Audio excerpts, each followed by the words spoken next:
আসসালামু আলাইকুম। তো অনেকে কিন্তু আইডি খোলার পর শিটটা সাজাতে পারে না। শিটটা কীভাবে সাজাবে বা আমাকে কীভাবে দিবে, তো এই জিনিসটা কিন্তু অনেকে বোঝে না। তো সেক্ষেত্রে দেখেন, এই যেরকম একটা গুগল শিট লাগবে, এই গুগল শিটটাই এর মধ্যে যাবেন। যাওয়ার পর আপনি প্লাসে ক্লিক করবেন। ক্লিক করার পর নিউ স্পিড শিট, এখানে ক্লিক করবেন। ক্লিক করার পর আপনারা দেখেন এখানে 4টা অপশন পাবেন, আরও পাবেন, কিন্তু 4টা অপশনে কাজ করতে হবে। একটা অপশন আপনার এ, বি, সি, ডি, এই 4টা। তো এতে কি দিবেন? এতে আপনার ইউআইডি। ইউআইডি কীভাবে দিবেন? ইউআইডি ধরেন আমি একটা ফেসবুকে ঢুকি, আমি একটা ফেসবুকে ঢুকলাম। ঢোকার পর আমি প্রোফাইলে ঢুকবো। প্রোফাইলে ঢোকার পর 3 ডটে ক্লিক করবো। 3 ডটে ক্লিক করার পর দেখেন এই যে প্রোফাইল লিঙ্ক যেটা আছে, ইউর প্রোফাইল লিঙ্ক, এই যে কপি লিঙ্ক, এখানে ক্লিক করবো। ক্লিক করার পর আমি এখানে এটা দিয়ে দেবো।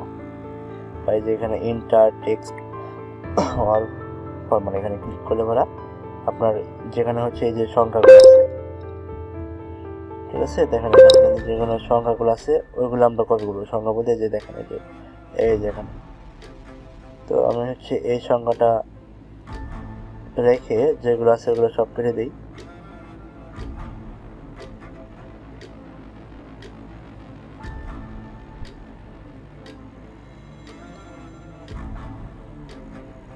এটা কাট করে নিই, আমার সংখ্যা দরকার, তো আর জায়গা আছে সব যে এই জিনিসটার উপর দরকার, ঠিক আছে। তো এইভাবে এটা আপনার ইউআইডি, তো এটা দিলেন। তারপরে বি নাম্বারে কী করতে হবে? আপনি যে মেলটা দিয়ে আইডি খুলছেন ওই মেলটা দিবেন। তো ওই মেলটা আমি কোথায় পাবো? আমি যাই ওয়ানসেক মেল থেকে মেলটা নিই। এই মেলটাতে আমি আইডি করছি, তো এই মেলটা আমি নিলাম। সি নাম্বারে কী দেবো? সি নাম্বারে অবশ্যই আমি পাসওয়ার্ডটা দেবো। পাসওয়ার্ডটা আপনাদের যে যার যে পাসওয়ার্ডটা দেওয়া হয়েছে ওই পাসওয়ার্ডটা দেবেন। অবশ্যই সবাই এই পাসওয়ার্ডটা দিছি, তো এই পাসওয়ার্ডটা দেবেন। তারপরে ডি নাম্বার কী করবেন? কুকিজ। যদি কুকিজের কাজ করেন কুকিজ দেবেন, টুয়েভের কাজ করে টুয়েভ দেবেন। তো আমরা তো এখন কুকিজের কাজ করতেছি, সেক্ষেত্রে আমরা কুকিজ দেবো। তো কুকিজ বের করতে হয় কোথায় থেকে? বুইয়া ব্রাউজার থেকে। বুইয়া ব্রাউজার ঢুকবেন, ঢোকার পর কুকিজের এটাকে সার্চ করবেন। সেটা আমি এখানে যাবেন, যাওয়ার পর এখানে পাসওয়ার্ডটা দিবেন।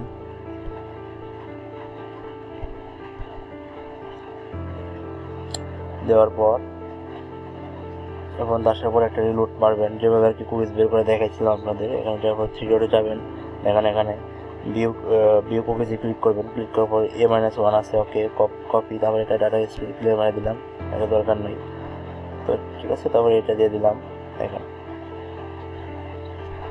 এখানে আমি কী করলাম? এখন যদি আমি এটা টুয়েভের কাজ করতাম, সেম ABCD, মানে সি পর্যন্ত ঠিক থাকতো, ডিতে যে কুকিজের জায়গায় টুয়েভের কিটা অ্যাড করতাম, ঠিক আছে। তো এটা দেওয়ার পরে আপনি কি করবেন? এখানে দেখেন 3 ডট আছে উপরে, 3 ডটে ক্লিক করবেন। এখানে আপনার সেটের নাম দিতে পারেন, আপনার যে নাম ওটা দিয়ে আপনি কত পিস জমা দিলেন ওটা দিতে পারেন, 1 পিস, ঠিক আছে। এটা লিখলেন, লেখার পর এটা ওকে দিলেন। ওকে দেওয়ার পর আবার 3 ডটে ক্লিক করবেন। ক্লিক করার পর আপনি কী করবেন? দেখেন শেয়ার অ্যান্ড এক্সপোর্ট, এখানে ক্লিক করবেন। এখানে ক্লিক করার পর আপনি আবার আর কি কোথায় ক্লিক করবেন? দেখেন ম্যানেজ অ্যাক্সেস নাম লেখা আছে, এখানে ক্লিক করবেন। এখানে ক্লিক করার পর আপনি ক্লিক করবেন রেস্ট্রিক্টেড ক্লিক করার পর আবারই এখানে ক্লিক করবেন। এই দেখেন ট্রিটমেন্ট আছে এখানে, বা রেস্ট্রিক্টেডে ক্লিক করলে পরেই অপশনটা চলে আসবে। তো এখানে ক্লিক করার পর দেখেন আপনার এই শিটটা কিন্তু রেস্ট্রিক্টেড আছে, মানে আপনি ছাড়া কেউ দেখতে পারবে না। সেক্ষেত্রে আপনি কী করবেন?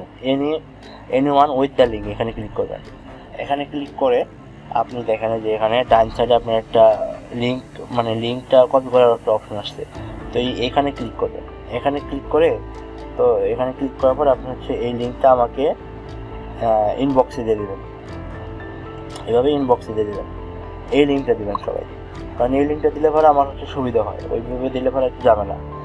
আর শিটটা অবশ্যই মাস্ট বি এভাবে সাজাবেন, নয় কিন্তু আপনার যদি ব্যাগ আসে, এই শিট সাজানোর জন্য কিন্তু অনেকের ব্যাগ আসে, তো শিটটা মাস্ট বি এভাবে সাজাবেন, ঠিক আছে। ধন্যবাদ সবাইকে।